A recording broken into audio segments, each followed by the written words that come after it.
The North Atlantic Alliance has reaffirmed its commitment to support Ukraine in a transition to full interoperability with the bloc's armies. NATO emphasized that Kyiv is increasingly integrated into the alliance. The bloc's countries will support the reform of the Ukrainian defense and security sector within the framework of interoperability between the armed forces of Ukraine and the alliance member states. The communiqué following the meeting of the Ukraine NATO Council in Washington said, NATO allies are actually stepping up their support, delivering more aid to Ukraine.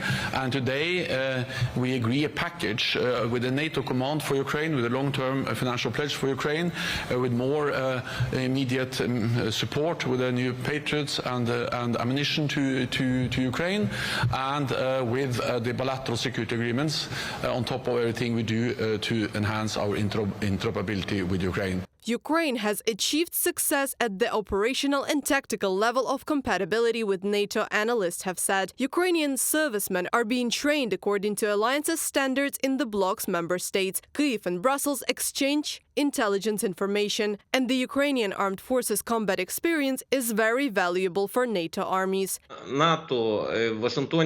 NATO in Washington praised Ukraine for significantly expanding interoperability between the Ukrainian armed forces and NATO. Even in terms of aviation, our old Soviet Su-24 and MiG-29 jets have been re-equipped, and of course we're training on new F-16s. Even the US is developing new cruise bombs specifically for Ukraine with a range of up to 550 kilometers, and the speed there is about 750 kilometers per hour. This is all a kind of compatibility, and it is all being developed for Ukraine. NATO has no doubts Ukraine will become a member of the North Atlantic Alliance, but it should happen as soon as possible. Ukrainian Foreign Minister Dmytro Kuleba is sure. According to him, this is the only way to ensure security and stability in the Euro-Atlantic region. We heard very reassuring messages over the last 2 days at all levels that the path to membership is irreversible, that Ukraine will be in NATO. But, we cannot wait another 75 years to celebrate Ukraine's accession. It has to happen sooner rather than later, because this is the only way to ensure strategic security and stability in the Euro-Atlantic area. So this is why we will keep working on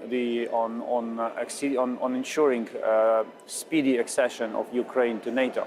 Former NATO Secretary General Anders Fogh Rasmussen has made no secret of the fact that he was disappointed by the Washington summit of the alliance. Despite promises that Euro-Atlantic integration is irreversible, Ukraine remains stuck in NATO's waiting room. The only way of showing Vladimir Putin that our commitment is truly irreversible is by opening accession talks with Ukraine to join the alliance. Anders Fogh Rasmussen, NATO Secretary General from 2009 to 2014 on social network X. If Kyiv remains in NATO's shadow zone, it will only create conditions for a new conflict. The Czech president is convinced. From the technical and military point of view, the Ukrainian army is the most experienced in Europe. Therefore, for stability on NATO's eastern flank, it is necessary to promote Ukraine's integration into the alliance. Reported by Anastasia Tarnavska, Христина Домбровська, UATV News.